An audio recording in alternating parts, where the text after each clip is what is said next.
Hello, everyone. Welcome to English Pod. My name is Marco. And I'm Erica. And today with Erica, we have a very aggressive lesson for you today. That's true. We've got a revolutionary lesson. Yes, today at English Pod, we're protesting. So, Erica, why don't you tell us what a protest is? Well, when you protest something, you go into the streets and show your disagreement. Right. And you yell and you have signs and everyone's just protesting. And the news comes, and if it's not clear now, it'll be clear after the dialogue, I'm sure. Definitely, definitely. So why don't we start with our vocabulary preview? Vocabulary preview. We have two words in our vocabulary preview today. The first is bankrupt. Bankrupt. Bankrupt. Bankrupt. So if a company goes bankrupt, what happens? It means the company doesn't have any more money. So it can't pay salaries. It can't pay Can't anything. pay its bills, yeah. So basically, if it's bankrupt, it's probably going to close. Exactly. Okay, our second word today is bailout. Bailout. Bailout. Bailout. B-A-I-L, bailout. So a bailout is when the government gives money to a company that is about to go bankrupt. That's true. It's emergency money that will help save the company. Well, these two words are taken directly from our dialogue. And in today's dialogue, we're going to bring you live to a newscast. Right, so why don't we just listen to the dialogue?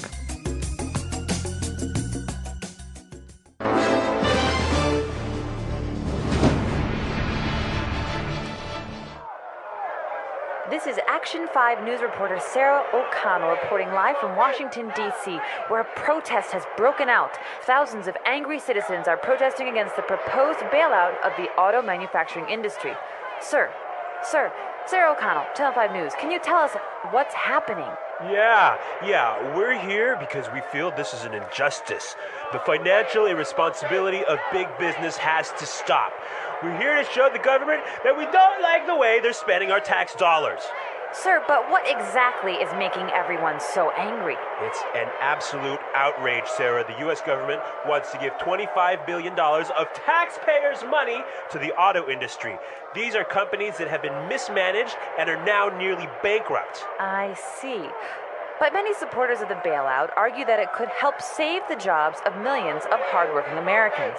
That may be true, and I, for one, don't want to see anyone lose their job. But how can these CEOs ask for a bailout when they're making millions of dollars? And then they have the nerve to fly to Washington in private jets. This costs hundreds of thousands of dollars. They're asking for money. That is just not right. Good point. This is Sarah O'Connell reporting live from Washington, D.C. Back to you, Tom.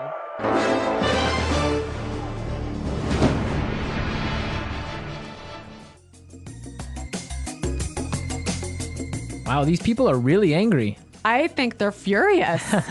Well, I think they have some good points, and we'll talk about that later. But now, It's time for language takeaway. Language takeaway. Yeah, there was some great language in this dialogue. A lot of language we use to express our anger. right. And one of those words, and the first one for language takeaway, is injustice. Injustice. Injustice. An injustice. So an injustice is something that isn't fair. It's totally unfair. It's unfair, yeah. This is an injustice. Let's look at our second word, outrage. Outrage. Outrage. An outrage. So Erica, why don't you give us an example on how you would use outrage? There's no more coffee. This is an outrage. Yeah, there we go. That's an outrage. Okay, Let's go to our next word now. breakout. Break out. Breakout. Break out. So we have some great examples on how we use breakout, so let's listen. Example 1. War is broken out in Antarctica as countries of the world fight for control of the icy continent. Example 2. Officials are warning that fighting could break out in the border regions.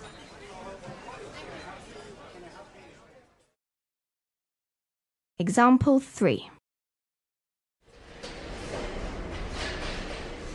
A forest fire broke out last night. Well, this is a wonderful phrasal verb that means... To begin suddenly. Okay, so I think that's pretty clear. Yep. Yeah. Break out. Let's go to our next word now. Mismanaged. Mismanaged. Mismanaged. So when something is mismanaged, it's Not managed properly. managed poorly. Poorly, right. Yeah. Our final word today is Have the nerve to. have the nerve to. Have the nerve to. I think this one also is a little bit difficult to understand. Yeah, but we have some great examples prepared for you, so let's listen to them. Example 1. I've been in love with you since the 3rd grade, but I didn't have the nerve to tell you. Example 2. I don't believe it. You have the nerve to ask me for money when you know I've just lost my job. Example 3. What? You have the nerve to bring your new girlfriend to visit my mother.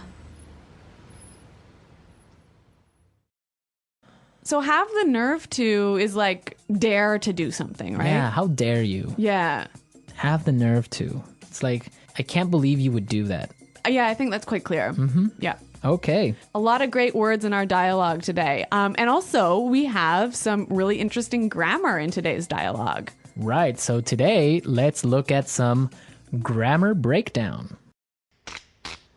Grammar breakdown.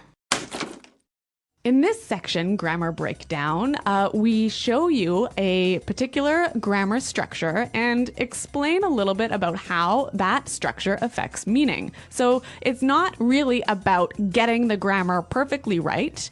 It's about understanding the meaning. Right. And in today's lesson, we saw some really great examples on how we use the present perfect tense. Let's listen to an example from the dialogue. Where a protest has broken out. Where a protest has broken out.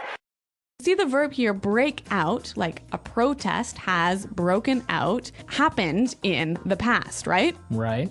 And it's still going on now. Exactly. So present perfect is used when we're talking about an event that happened in the past and is continuing on now, Exactly. or is continuing to affect now. Exactly. Okay, I think that's pretty clear. Yeah, but now if you want to indicate or if you want to demonstrate that the action has finished, the event is over, then you would say it like this. A protest broke out. A protest broke out. In this form, you see that the protest is over. It happened yesterday already. Right, and I think it's really emphasizing the fact that it is no longer affecting the present moment. Exactly. So remember the difference between present perfect and simple past. Now, if you want to know more about these tenses, present perfect and simple past, be sure to go to our website at englishpod.com. In the grammar section, you can find some more great examples and a really clear explanation on how these tenses are formed. But now we are ready to listen to our dialogue a second time.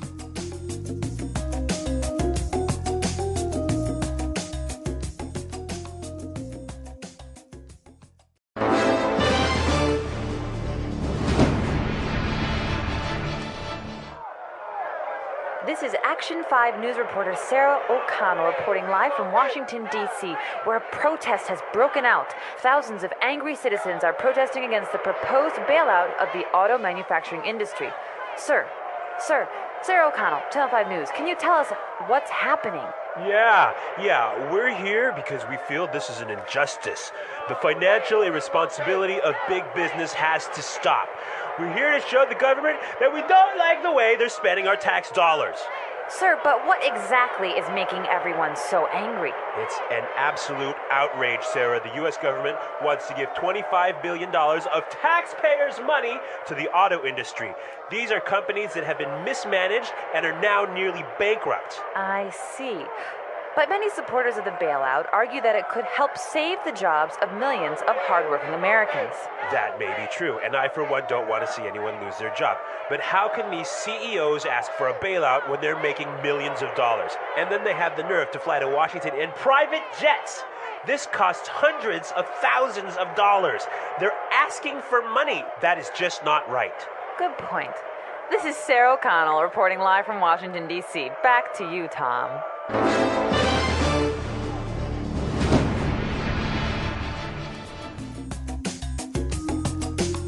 Okay, Erica, so what do you think about this situation? About the bailout of the auto industry. Yes. I think it's a bad idea. Why?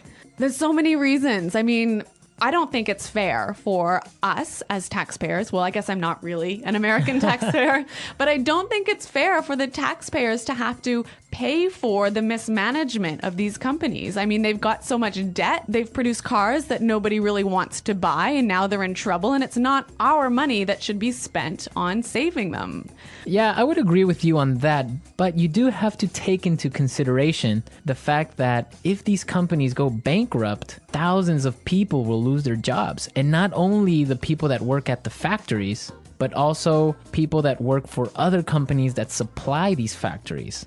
Yeah, I mean, I see what you're saying, Marco, but at the same time, we can't support an industry that isn't working properly. I mean, if one of these companies goes bankrupt, it's going to be terrible, but it will force the other two companies, perhaps, to manage themselves better, to streamline and become more efficient. I just think it will be better in the future.